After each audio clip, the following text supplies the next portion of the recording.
Ito yung receiver niya. Medyo malalim na yung kanyang corrosion. Kung tatanggalin pa natin yung corrosion niya, mawawala yung kanyang serial number at saka pangalan. So, hindi na natin siya tinanggal yung lalim ng kain ng corrosion dahil ayaw kong matanggal yung yung madadama yung serial number niya. So, subukan din natin itong i-hot gluing.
Okay, ito na yung barrel ng nire-restore natin.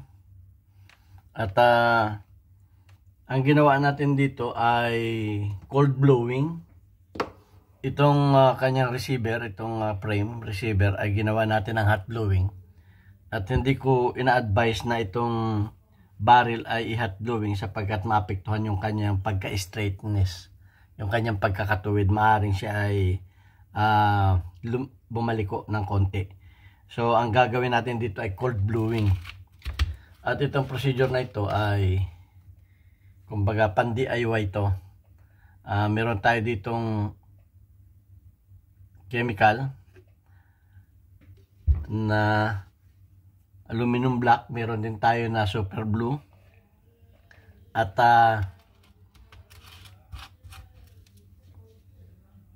kung gusto niyo mapanood yung full na video nito, ay meron akong video nito sa live.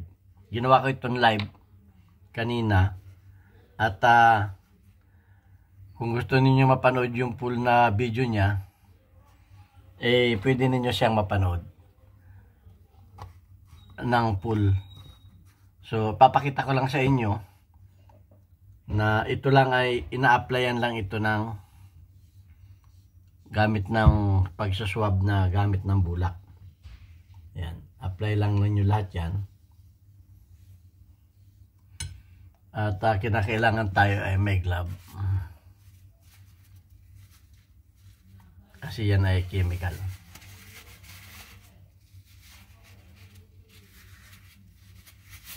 At kinakailangan din tayo ay naka-face mask.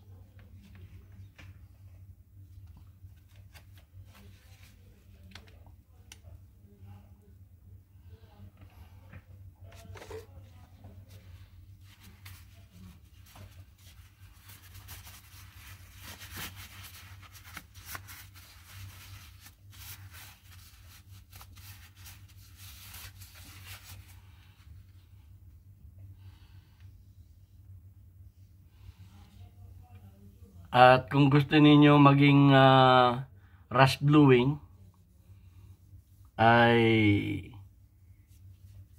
overnight mo nang nakaganito tapos ay pakukuluan ninyo sa tubig na mga 10 to 15 minutes.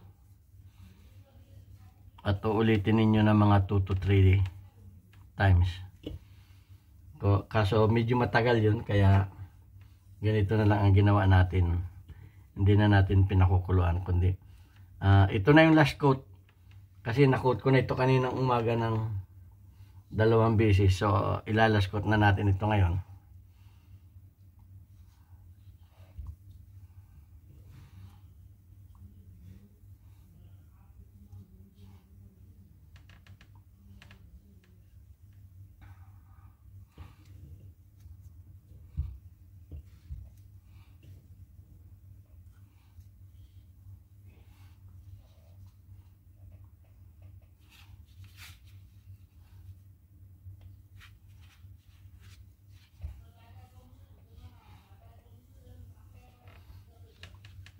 Ayan, ganyan lang kadali yan. Mga 3 coats yan. Ito na yung last coat niya. Okay, pagkatapos niyan, pwede na nating pagkatapos nito, mga isang oras, pwede na natin itong hugasan ng tubig. Running water.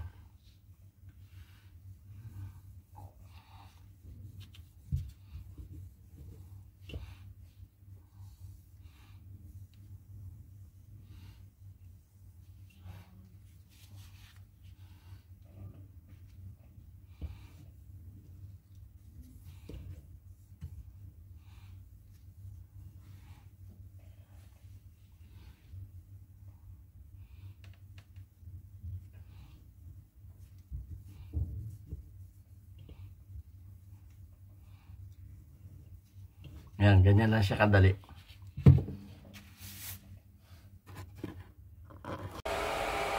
O ngayon mga ka-trigger, yung ginawa natin na cold bluing ay ito. Pag ito ay ating hinugasan ng malamig na tubig, matapos nating applyan ng chemical, at ito ay after an hour ay ating hinugasan ng malamig na tubig, ito ang tawag doon ay cold blowing. Ngayon, ano naman ang rust blowing? Ang rust blowing, pagkatapos nating ma-applyan ng chemical, ay overnight, kinabukasan ay ilalagay, parang pakakalawangin natin na kagaya nito. Okay? Kinabukasan, ilalagay natin sa kumukulong tubig. May nagpapakulo tayo dito ng tubig. At gagawin ninyo ng hanggang 3 times. So, medyo matagal yun. Kumbaga 3 araw na gagawin. So, ito na yung susubukan natin. Kaya, dito, sa aking likuran, yan o, nagpapakulo ako ng tubig. Pakukuluan natin ito sa tubig ng mga hanggang 5 to 10 minutes. At ang mangyayari dito ay magiging rust blowing. Pinakalawangan natin, tapos ay ating pinakuluan, magiging rust blowing. So, yun ang pagkakaiba. Kaya, ang ating ginawa ay isang hot blowing, isang cold blowing. Pinakita ko sa inyo ang hot blowing kung paano. Pinakita ko rin sa inyo ang cold blowing. At ngayon naman ay rust blowing. Kaya ito'y pakukuluan natin. At patapos itong makuluan, ay titingnan natin ang resulta. Ito yung ating tangki. Dahil ito ay mahaba. So mahaba din natin yung tangki. Kaya ilalagay natin ito dito.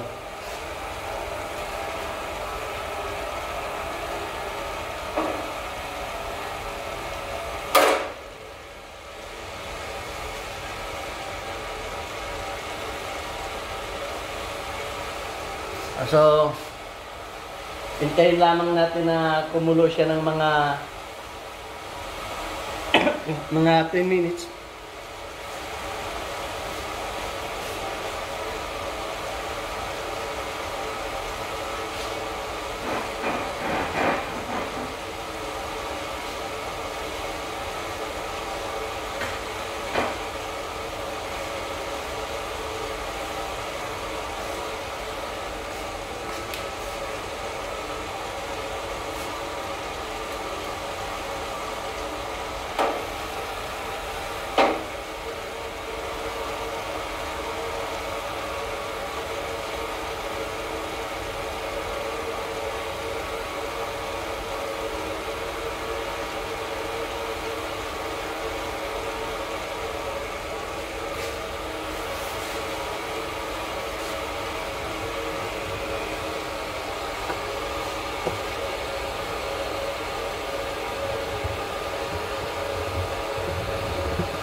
Okay, at ang hindi ko na lang natuturo sa inyo ay yung tinatawag na salt blowing.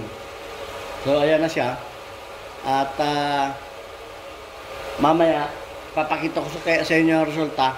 After 15 minutes, ay papakita ko sa inyo ang result.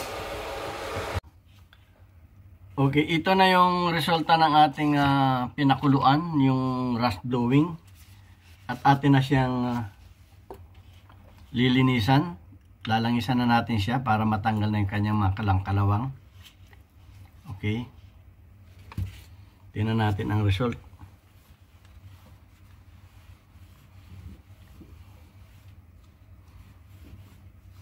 Makikita natin na pag natanggal na yung kanyang kalawang,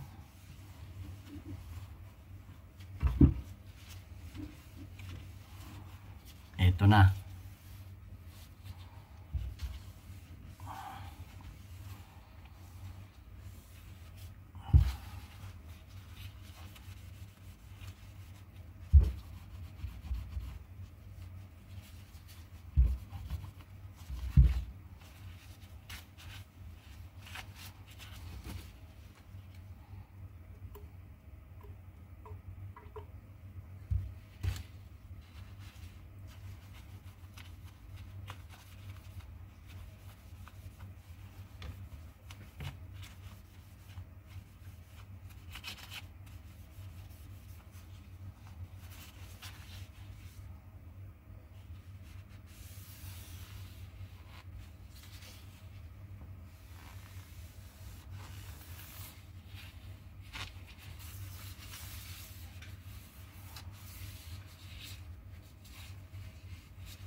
So, ito na yung result ng ating ginawang rust blowing. So, sana naunawaan ninyo yung kung paano natin ginawa. Yung hot blowing, cold blowing, at saka ito na yung final ng rust blowing. So, ang rust blowing, pinapakalawang muna natin siya ng magdamag. Pagkatapos natin ma-applyan ng chemical, magdamag natin siyang pakakalawangan. Pagkatapos ay pakukuluan natin sa tubig ng mga 5 to 10 minutes. Hanggang pag makapal yung bakal, mga 15 minutes. At pagkatapos, hindi pa tayo masatisfied sa result, ulitin natin. Linisan uli natin huwag muna nating lagyan ng langis. Huwag muna natin langisan. Ang paglalagay ng langis ay yung final na. Final na yung paglilinis ng oil. Pag final na. Pero pagka yung first and second, tubig lang ang ating panglilinis. Clean water lang. Para makita natin yung result. So yung final, ang final na ay yung oil na ang ating ipanglilinis. So pag first and second coating, tubig lang ang ipanlilinis. Okay? Pag final na yung pang third na, yun na ang oil na. So ayan na ang result ng ating cold blowing at ng rust blowing. So hot blowing, cold blowing yung mabilisan, at yung rust blowing ay medyo 3 days ang ating gugugulin na araw, oras para